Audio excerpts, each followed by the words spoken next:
Assalamualaikum warahmatullahi wabarakatuh. Perkenalkan, nama saya Febi Rahmawati, NPM 19 10.029 dari kelas E. Di sini saya akan menjelaskan tentang Lega Memorandum yang berjudul Upaya Perlindungan Nasabah Gagal Bayar PT Jiwaraya. Heading: Perlindungan konsumen terhadap gagal bayar PT Jiwaraya. Legal isu: 1. Masalah likuiditas dan solubilitas yang sudah terjadi sejak lama. 2. Reckless investment activities atau tata kelola perusahaan yang lemah. Ketiga, permasalahan tekanan likuiditas dari produk saving plan Jiwaraya yang menyebabkan naiknya pencairan dan penurunan penjualan. Asumsi atau identifikasi masalahnya. Yang pertama, bagaimana kronologi kasus PT Jiwaraya. Yang kedua, bagaimana permasalahan hukum pada kasus PT Jiwaraya. Yang ketiga, bagaimana perlindungan hukum terhadap nasabah yang dirugikan. Legal opinion atau brief review. 1. Peraturan perundang-undangan yang disimpangi dalam kasus Jiwaraya, Pasal 2 Undang-Undang Tipikor terkait perbuatan memperkaya diri sendiri. Yang kedua, peraturan perundang-undangan yang disimpangi dalam kasus Jiwaraya, Pasal 3 Undang-Undang Nomor 8 Tahun 2010 tentang pencegahan dan pemberantasan tindak pidana pencucian uang atau Undang-Undang TPPU tentang larangan menyembunyikan atau menyamarkan harta hasil korupsi. Yang ketiga, peraturan perundang-undangan yang disimpangi dalam kasus Jiwaraya, peraturan perundang-undangan yang disimpangi dalam kasus Jiwaraya Pasal 11 dan Pasal 21 Undang-Undang Nomor 40 Tahun 2014 tentang perasuransian atau Undang-Undang Perasuransian. Selanjutnya, yang keempat, peraturan perundang-undangan yang disimpangi dalam kasus Jiwaraya, Pasal 32 Ayat 1 Undang-Undang Nomor 21 Tahun 2011 tentang Otoritas Jasa Keuangan atau Undang-Undang OJK yang mengatur bahwa apabila ditemukan keterlibatan pejabat atau pegawai OJK dengan satu kasus, maka Dewan Komisioner akan menegakkan kode etik. Yang kelima, peraturan perundang-undangan yang disimpangi dalam kasus Jiwaraya, Pasal 90 Undang-Undang Nomor 8 Tahun 1995 tentang pasar modal atau Undang-Undang Pasar Modal, melarang adanya tindak penipuan dalam pasar modal. Statement faktanya, yang pertama, produk-produk yang merugi, negatif spread, dan underspacing harga kemurahan. 2. Kinerja pengelolaan aset yang rendah. 3. Kualitas aset investasi dalam non-investasi yang kurang likuiditas. Sistem pengadilan perusahaan yang masih lemah, selanjutnya ada tata kelola perusahaan yang kurang baik, sistem informasi yang tidak ada, kantor cabang yang tidak produktif, biaya operasional yang tidak efisien, akses permodalan yang terbatas, dan yang terakhir ada kurangnya inovasi di bidang produk dan layanan. Selanjutnya saya akan menjelaskan tentang analisis hukum yang pertama. Kronologi kasus gagal bayar perusahaan asuransi PT Jiwaraya. Pada tahun 2002, insolvensi cadangan lebih kecil dari seharusnya, yaitu sebesar 2,9 triliun. Selanjutnya, 2004, insolvensi dengan risiko pilot mencapai 2,76 triliun.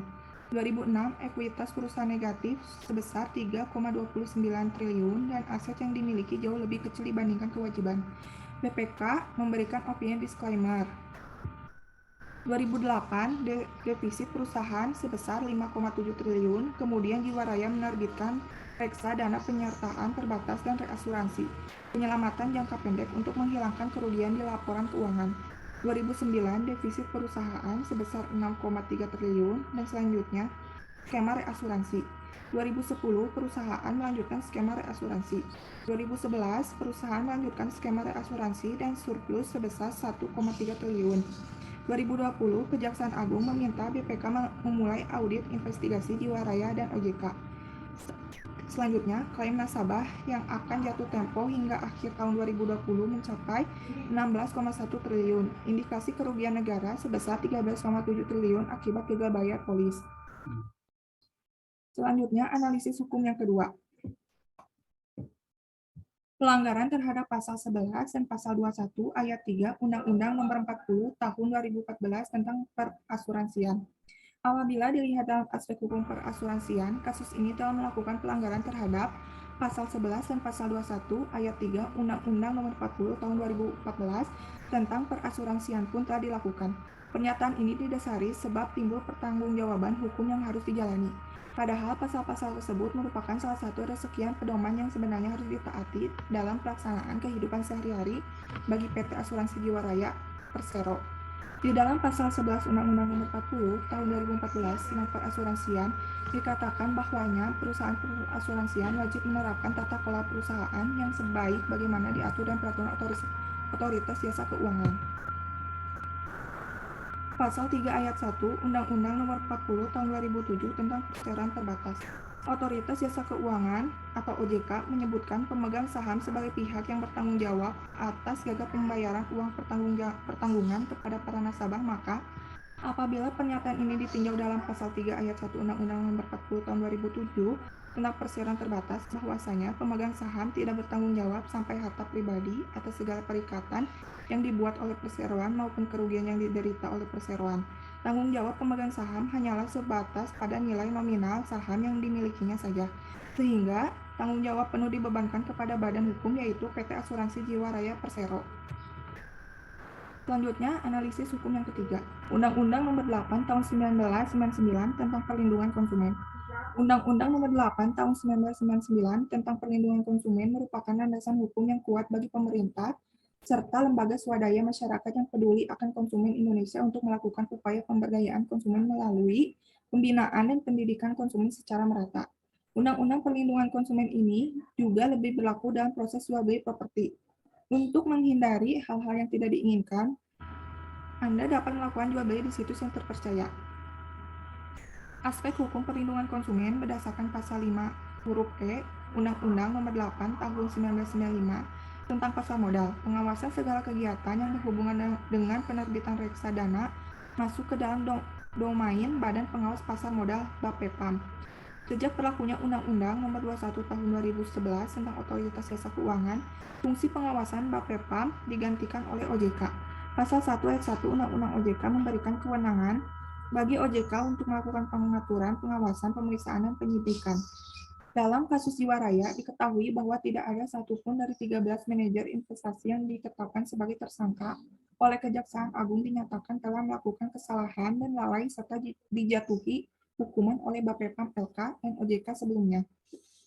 Tiadanya sanksi dari Bapepam LK dan OJK bisa dianggap bahwa para manajer investasi itu telah berada dalam track yang benar. Kelemahan OJK dalam menjalankan fungsi pengawasan menjadi persoalan tersendiri. Secara normatif, Kejaksaan Agung memang memiliki wewenang untuk menyidik tindak pidana korupsi dan pencucian uang, namun berkaitan dengan tindak pidana di pasar modal, lex spesialis menjadi kewenangan OJK.